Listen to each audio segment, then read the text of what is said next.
क्षत्रिय विधायकों की जो भी बैठक हुई उसके जवाब में ये बैठक हुई कि हम आपसे कम नहीं हैं।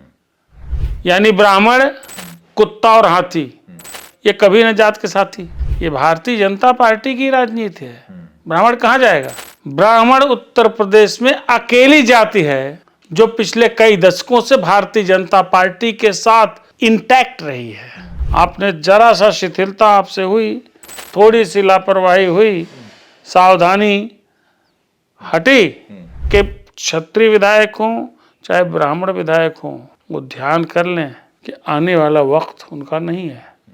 लगभग 50 के करीब ब्राह्मण बीजेपी विधायकों ने रात में लिट्टी चोखा खाया और उसके बाद यूपी की सियासत में बवाल खड़ा हो गया। हमारे साथ वरिष्ठ पत्रकार हेमंत तिवारी जी हैं। तिवारी जी, इतना हंगामा क्यों बरप गया? हंगामा क्या है समझ में नहीं आ रहा।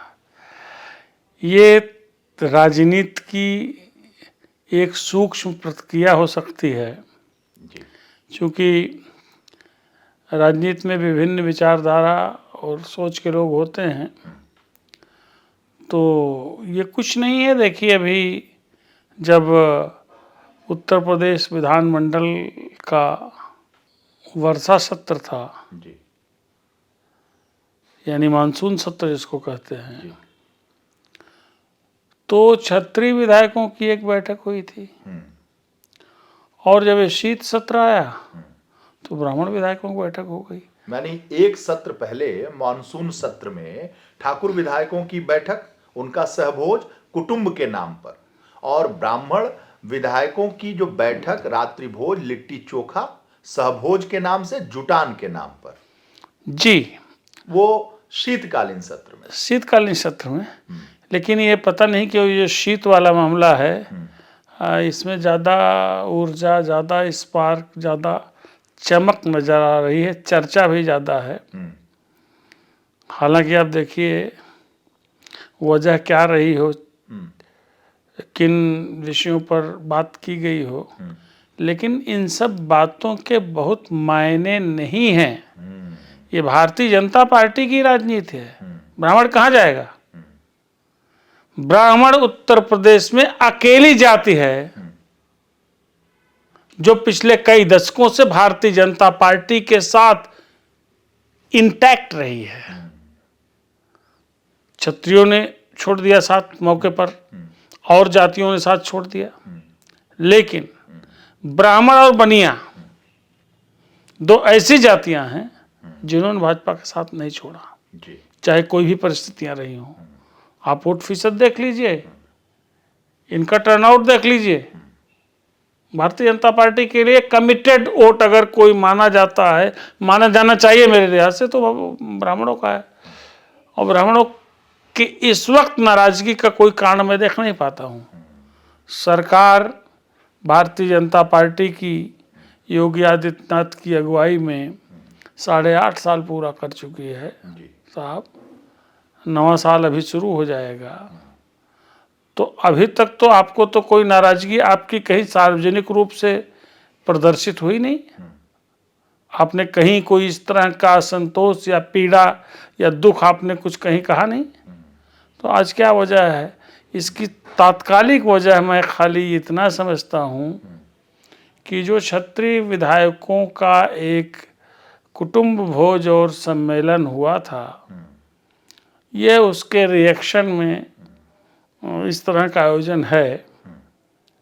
हालांकि आयोजन में गए कुछ लोगों से मेरी बातचीत हुई, तो कुछ नई बात उन्होंने नहीं कही। उन्होंने वही बात कही जो 8 साल पहले कहते थे। कोई नया ग्रीवांस उनके मन में नहीं था।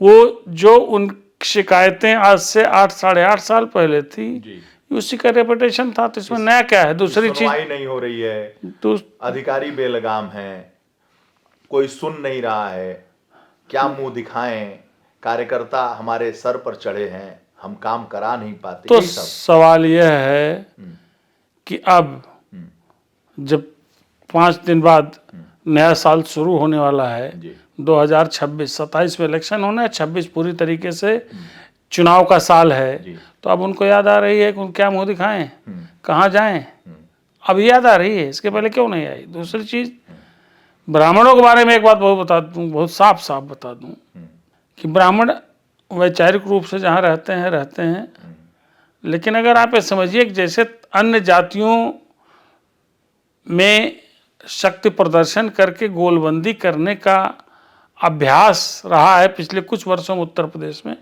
ब्राह्मण ऐसा नहीं कर सके हैं।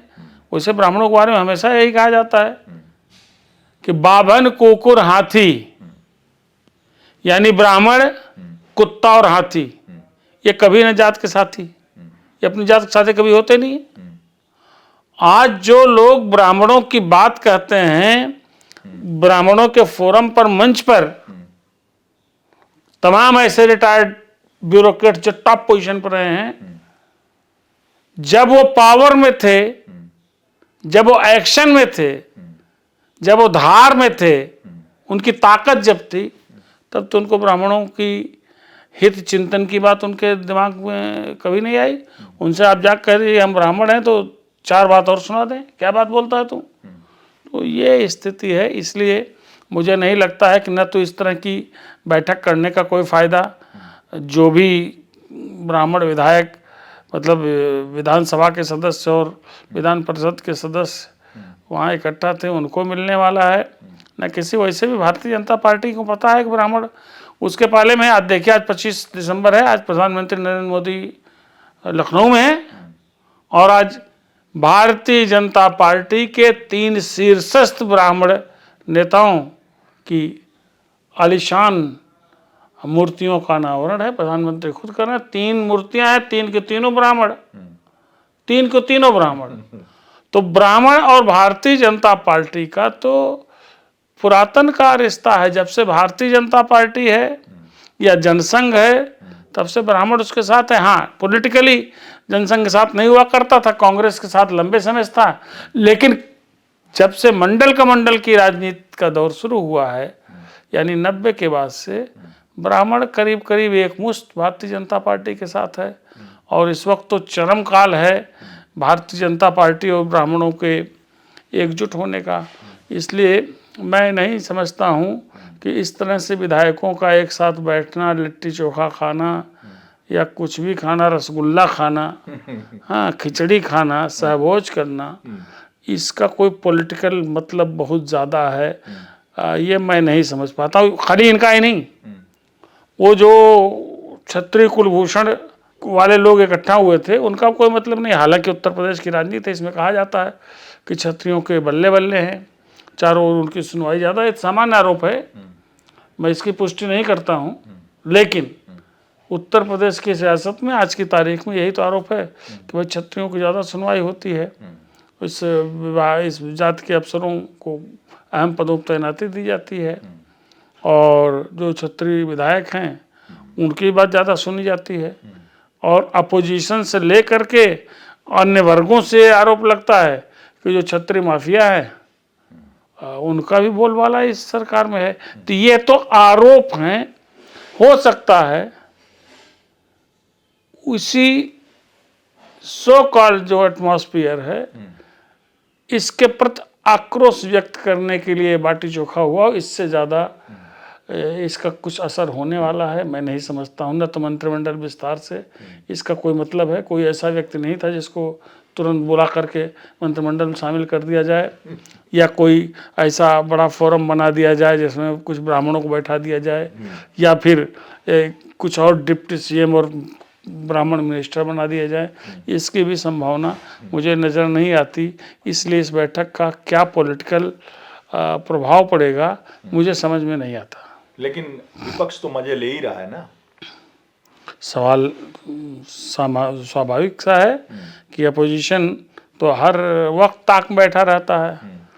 आपने जहाँ आपकी गेंद ढीली पड़ी वो तो छक्का मार देगा, उसको तो मौका की तलाश है। आपने जरा सा शिथिलता आपसे हुई, थोड़ी सी लापरवाही हुई, सावधानी हटी, दुर्घटना घटी। अपोजिशन तो इसलिए बैठा हुआ, देखा नहीं शिवपाल यादव का बयान तो आपने देखा ही। आइए, मैंने तो किया। मतलब वो शिवपाल यादव समाजवादी पार्टी के पुरोधा हैं, जहां खुद ब्राह्मणों की कायदे की इज्जत नहीं है, जहां ब्राह्मण हमेशा सेकंड लाइनर रहे, जहां ब्राह्मणों को कुछ चेहरों को छोड़ दीजिए, कुछ नामों को छोड़ दीजिए, जनेश्वर मिश्रा प्रकार के नामों को छोड़ दीजिए, जहां ब्राह्मणों को कभी कोई हैसियत खुद नहीं रही, वो पार्टी कह रही है कि आ जाइए हमारे पास। उन्होंने मेरे इंटरव्यू में कहा कि गारंटी देते हैं, लिख के दे रहे हैं कि आइए, सम्मान है, सारे भाजपाई जो एमएलए हैं आ जाए सपा में, उनका सम्मान है, गारंटी है। तो कायदे की बात यह है कि शिवपाल यादव से पूछा जाना चाहिए, ईमानदारी की बात है, मैं तो सत्य बोलता हूँ। शिवपाल यादव से मेरे बड़े अच्छे संबंध हैं, बहुत अच्छे व्यक्ति हैं, लेकिन ये उनका जो पॉलिटिकल बयान है उसके बाद तो सवाल उठता है कि साहब, जब से समाजवादी पार्टी का गठन हुआ, ब्राह्मणों को आपने कहाँ किस लेवल पर रखा? किसी को डिप्टी सीएम बना दिया? कहा ना उन्होंने कि जनेश्वर मिश्रा, माता प्रसाद पांडे नेता विपक्ष देख नहीं रहे हैं आप? साहब ऐसा है कि बहुत दिनों बाद तो ऐसा हुआ है कि नेता विपक्ष माता प्रसाद पांडे को बना दिया, वो भी शिवपाल यादव जी का हक मार करके। हैं, तो ऐसा थोड़ी है। बाकी ब्राह्मण नेताओं की क्या स्थिति रही है? कितने ब्राह्मण मंत्री होते रहे हैं, सोचने वाली तो बात। बैठक हुआ, जुटान हुआ ब्राह्मण विधायकों का, ये जो प्रेशर कुकर है उसकी सीटी तो बज गई, प्रेशर निकल गया। तो ये प्रेशर इसलिए बन रहा था क्या कि जो खिचड़ी के बाद मंत्रिमंडल विस्तार संभावित है, उसमें दबाव बनाकर हम कुछ मंत्री पद पा जाएं, कुछ अच्छे विभाग पा जाएं। अगर कुछ विभाग मिल जाएंगे या मंत्री पद मिल जाएंगे तो उसमें किसका फायदा है? ये इस तरह की बैठक नहीं थी। मंत्री बनने में लोगों की व्यक्तिगत आकांक्षा, उनकी योग्यता, उनका दावा, ये अहम होता है। मंत्री बनने में किसी समूह का दबाव मैटर नहीं करता है। हाँ, नहीं, ब्राह्मण नाराज हैं, ये हाँ, नाराज हाँ, हैं, वो नाराज हैं। मैं उसी पर मैं उसी पर गोलबाजी, मैं उसी पर रहा हूँ। जाति गोलबंदी की राजनीति का दौर है। और अब एक चीज़ ध्यान रख लीजिए, चाहे पंडित जी हों, चाहे बाबू साहब हों भारतीय जनता पार्टी में या किसी भी पार्टी में, उनको बहुत कायदे से सोच लेना चाहिए कि इस देश में अब जाति जनगणना होने जा रही है। जाति जनगणना के क्या परिणाम होंगे? अगर आप राजनीति करते हैं तो आपको इस बात का इल्हाम होना चाहिए, कौन कितने फीसद है।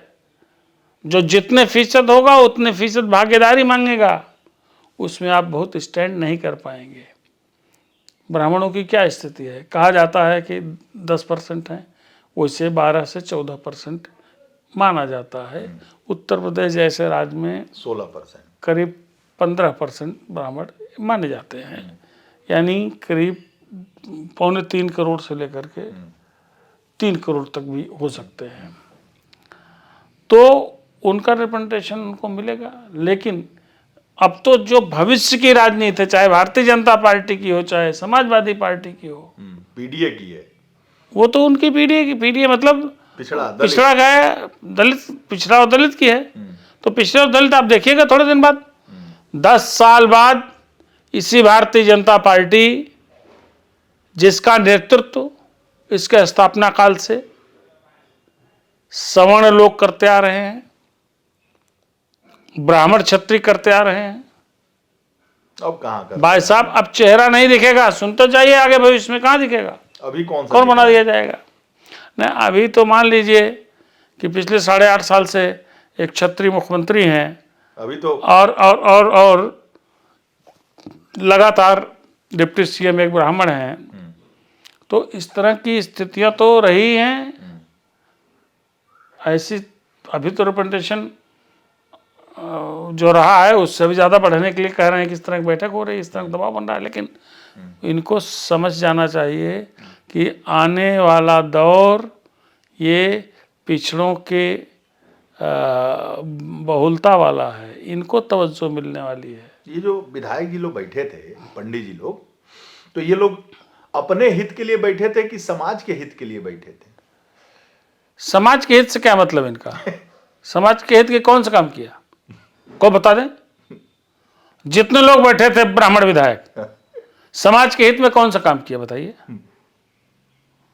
अभी आप अगर कह दो कि बहुत बड़े पैमाने पर ब्राह्मणों के एक बड़ा सम्मेलन की तैयारी हो रही है, ये जो है जितने लोग हैं इसमें सब दाएं बाएं हो जाएंगे, मिलेंगे नहीं, आपसे बात नहीं करेंगे। ब्राह्मणों की हत्या हो जा रही है, ब्राह्मण मार खा जा रहे हैं, तब ये लोग कहाँ जाते हैं? वही तो बात है, हम्म, वही बात है। हम्म, तो इनको तब भी इनको सोचना चाहिए कि कम से कम ब्रजेश पाठक जैसा इनकी जाति को रिप्रेजेंट करने वाला एक बड़ा चेहरा है, जिसको डिप्टी सीएम बना रखा है। जो डिप्टी सीएम हैं, इसके पहले 5 साल deputy CM doctor Dinesh Sharma रहे। तो मुझे लगता है कि इनको इसी में संतोष भाव रख लेना चाहिए, क्योंकि भविष्य को देख करके ही वर्तमान का व्यवहार सुनिश्चित करना चाहिए इन पॉलिटिकोज को। ये नहीं समझ पा रहे हैं। मैं फिर कह रहा हूं, ये बैठे मनन करें कि 10 साल बाद जो सियासत होगी इस देश की, और ख़ास तौर से भारतीय जनता पार्टी की, उसमें कहाँ ठहरेंगे, उसको सोच करके काम करना चाहिए। लेकिन चूंकि कोई अधिकृत प्रकार की बैठक नहीं थी, अधिकृत बैठक इस तरह की होती भी नहीं है। बता रहे हैं ऐसे जैसे कि 10 साल बाद अब्दुल दरी बिछाएगा। हो सकता है अब्दुल दरी बिछाएगा, हो सकता है। अच्छा क्या करेंगे बताइए, मुख्यमंत्री बनेंगे? आप बताइए, मुख्यमंत्री बनेंगे? वो 60% वाला बनेगा कि आप बनोगे? मुझे बताओ, मुझे बताइए। तो अब्दुल दरी बिछाएगा। हाँ, अब्दुल दरी बिछाएगा। पंडित जी लोग कहेंगे। ये अलग बात है हाँ। कि भारतीय जनता पार्टी में इस प्रकार की ट्रेनिंग दी जाती है। राष्ट्रीय स्वयंसेवक संघ जिस सूचक है उसमें दरी बिछाना एक आपकी योग्यता मानी जाती है। तो प्रधानमंत्री तो बिछाए और हैं ना? प्रधानमंत्री ने स्वयं दरी बिछाया है। हम्म, प्रधानमंत्री नरेंद्र मोदी ने स्वयं दरी बिछाया है साहब। बड़े अभाव का जीवन जिया है, तब आज इस पोजीशन में है कि विश्व के नेता बने हुए हैं। तो दरी बिछाने वालों की तवज्जो इस पार्टी में रहती रही। हालांकि इधर इस तरीके का कुछ माहौल बना है, इस तरीके की बातें आई हैं कि जो दरी बिछाने वाले हैं वो पीछे रह गए हैं, अब लैंड क्रूजर वाले और आगे लैंड चले। क्रूजर वाले वो आगे आ गए हैं, बड़ी बड़ी गाड़ियों वाले आगे आ गए हैं। वाकई देखने को मिल भी रहा है। हाँ, तो ठीक है, समय के साथ परिवर्तन तो होना चाहिए। लेकिन मैं फिर तिबारा कह रहा हूँ आपसे बातचीत में कि जिन विधायकों के, चाहे वो भाजपा के क्षत्रिय विधायक हों चाहे ब्राह्मण विधायक हों, वो ध्यान कर लें कि आने वाला वक्त उनका नहीं है। आने वाले समय में वो खाली अपने अस्तित्व को बनाए और बचाए रखें, यही उनके संतुष्टि का स्तर होना चाहिए। आने वाला वक्त ओबीसी का है, जो पिछड़ा वर्ग है, जो कमज़ोर वर्ग है, उसका है। क्योंकि उनकी जब गिनती हो जाएगी तब उनकी मांग को एक सार्थक तर्क मिल जाएगा। आपको उनका हक देना होगा। तो आप कहाँ रहोगे? आप तो फिर सहयोगी की भूमिका में ही रहोगे। लिट्टी चोखा खाते रहो। इसीलिए लिट्टी चोखा खाते रहो, आगे के लिए तैयारी करते रहो, हाँ, और ये मान के चलो हाँ। कि लिट्टी चोखा में ही संतोष है। तो ठीक खाली लिट्टी चोखा वालों को नहीं कह रहा हूँ। नहीं, लेकिन इन लोगों ने व्यवस्था ठीक की। इन्होंने तंबू वंबू लगा के लिट्टी चोखा खाया। ये चले गए होते ताज में, अगर बैठ जाते तो 10 साल बाद फिर लिट्टी चोखा पे आना पड़ता। तो इसलिए बढ़िया पहले ही से देखिए कि लिट्टी चोखा पे ठीक है, इससे नीचे कहाँ भेज देंगे। नहीं, देखिए आमतौर पर माना जाता है कि ब्राह्मण थोड़ा सा बुद्धिमान होता है, जाति बुद्धिमानों वाली मानी जाती है। तो इन्होंने दिमाग लगाया होगा उसको। कोई जो सामान्य तौर पे कहा भी जा रहा है कि पाठक जी के यहाँ कोई धार्मिक आयोजन था, तो उसके उपलक्ष्य में उन्होंने अच्छा, बुलाया एक था। पाठक जी लेकिन एक सवाल ये भी और उठता है, एक पाठक जी नहीं कराए, दूसरे पाठक जी करा दिए। कौन पाठक जी? डिप्टी सीएम भी पाठक जी। मैं डिप्टी सीएम, देखिए ब्राह्मणों को प्रतिनिधित्व ही है, इसमें तो कोई शक नहीं। वो लिट्टी चोखा ना खिलाए तो कहे कि चलो कोई बात नहीं, दूसरे पाठक जी खिला लेकिन देते। एक चीज आपको पता है, आपको जरूर पता होगी कि जो पाठक जी डिप्टी सीएम हैं, उनके यहाँ रोज कचौड़ी सब्जी और पूरी सब्जी डेली बनती है। अच्छा, सवेरे आप वहाँ जाइए, मैं 2-4 बार खा आया हूँ भाई। ताज़ा ताज़ा पूड़ी निकलती है। जो उनके यहाँ फरियादी आते हैं, फरियादी मतलब जो जनता दर्शन के लिए आते हैं, उनको वहाँ जनता दर्शन के साथ ही पूड़ी सब्जी भी मिलती है। उसी में आप भी लहा आए। नहीं, देखिए जब गरम गरम निकल रहा है, ब्राह्मणों को तो यही क्या बताऊँ मैं, ब्राह्मण हूँ भाई, 100% ब्राह्मण हूँ। कर दे रहे लोग। ब्राह्मण जा रहे हैं, खा ले रहे हैं, ललचा रहे हैं, जहाँ पूड़ी मिले खा लें, जहाँ मिठाई मिले खा ले। कौन सी तो इसमें नया क्या चीज है? नया क्या है इसमें बुराई क्या है? मतलब पारंपरिक कौन रूप नहीं से खाता है? ब्राह्मण तो भिक्षा मांगने वाली जात हुआ करती थी। तो इतना कह कि उसको काहे को इतना ऐसा थोड़ी है। इसमें उनको डिग्रेड थोड़े कर रहे हैं, उनका स्तर थोड़े गिरा रहे हैं। ब्राह्मण बुद्धिमान जात होती रही है, लेकिन ये भी है कि पूड़ी खाना, भाई इस तरह के आयोजन में जाना, कौन खाता निमंत्रण है, ये जाना। मेरा तो ऑब्जेक्शन ये है कि कौन नहीं खाता पूड़ी, कौन रसगुल्ला नहीं खाता। लेकिन ब्राह्मणों को इसकी कह कह के बदनाम करना, ब्राह्मणों को खाए, इसकी खाए, प्रतीक्षा खाए। रहती रही है। हाँ, भोजन और ब्राह्मण, हाँ। इनका बहुत पुराना चोली दामन का ताल्लुक है, जान लीजिएगा। अब बाकी लोग बिना खाए जी रहे नहीं, हैं। सब खा रहे हैं, सब तो अय्याशी का भोजन कर रहे हैं, उसमें कोई दिक्कत नहीं है। लेकिन ब्राह्मण को पूड़ी और कद्दू मिल जाए, यही तो कहा जाता था। ईमानदारी बात बताइए, आप पूर्वांचल से आते हो, क्या कहा जाता था? यही कहा जाता था। अरे हम इसका समर्थन नहीं। नहीं, मैं तो करता हूं कि ब्राह्मण को पूड़ी और कद्दू, लेकिन वक्त बदल रहा है, चीजें बदल रही हैं। वो जो साइकिल चलते थे, लैंड क्रूजर चल रहे हैं, तो वक्त के साथ हम तो तब्दीली। इसके विरोधी हैं। ये जो कोई कहता है खाली कद्दू और पूड़ी या भोजन और रसगुल्ला, ये कौन सी बात है भाई? ब्राह्मण सब चीज खाते हैं और सब लोग सब चीज खाते हैं, खाना मैं चाहिए। आज की बात नहीं कर रहा हूँ, मैं ये बात कर रहा हूँ कि ट्रेडिशनली ये कहा जाता रहा है, ये माना जाता रहा है। मैं स्वयं खाने का शौकीन हूँ, मैं तो देश भर में घूम घूम खाता हूँ, एक से एक बढ़िया जगह ढूंढ खाता हूँ, खुद बनाता हूँ, खाता हूँ। और ब्राह्मणों को आपका सुनिए, हाल तो वही है जैसे विनोद दुआ जी कहते थे कि मैं देश के लिए खाता हूँ, तो आप तो देश के लिए खाते हैं। हाँ, ये बात सही है। चलिए, बहुत बहुत धन्यवाद। लिट्टी चोखा से जो सिलसिला शुरू हुआ, कद्दू और पूड़ी तक चला। लेकिन एक बात फिर फाइनल एक लाइन में जरूर बोल दे रहा हूँ जी, कि ये एक्शन का रिएक्शन है। क्षत्रिय विधायकों की जो भी बैठक हुई, उसके जवाब में ये बैठक हुई कि हम आपसे कम नहीं हैं। और मेरे ख्याल में 52 विधायक इस बार हैं इस विधानसभा में, जिसमें 46-46 के आसपास भारतीय जनता पार्टी की। और जो संख्या यहाँ बताई गई, ये संख्या कम नहीं है। ये संख्या हो सकता है कि मुख्यमंत्री योगी आदित्यनाथ को थोड़ा सा दबाव में लेने के उद्देश्य से भी इस तरह की बैठक हुई हो। लेकिन अब तो मुख्यमंत्री योगी आदित्यनाथ सारे विधायकों से अलग अलग मिलते हैं, पूरी उनको समय देते हैं, सुनते हैं, तो इस तरह कोई नाराजगी भी कहीं से दूर दूर तक समझ में नहीं आई है। और इसीलिए शायद वो जो लोग, जिन लोगों ने बैठक की, वो मुखर नहीं है, वो शांत हैं, क्योंकि उनको दो बातों का भय है कि एक तो पार्टी लेवल पर इसको खराब माना जा सकता है, अनुशासित पार्टी है, इसका संदेश अच्छा नहीं जाएगा। आपने स्वयं कहा और स्वयं इंटरव्यू किया कि शिवपाल यादव जैसे अपोजिशन के कद्दावर नेताओं ने क्या रिएक्शन दिया है। लेकिन एक बात यह भी है कि चलिए, 8.5 साल तक इंतजार करने के बाद कम से कम लिट्टी चोखा के बहाने आप लोग बैठे तो सही। बैठे तो भाई ठीक है, हर व्यक्ति, हर राजनेता, हर विधायक, सांसद आजकल अपनी बिरादरी की बेहतरी की बात करता है।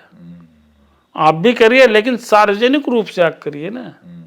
इसके लिए चुपके से बैठ करके गोपनीय तरीके से कथित रूप से कुछ करने की जरूरत नहीं है।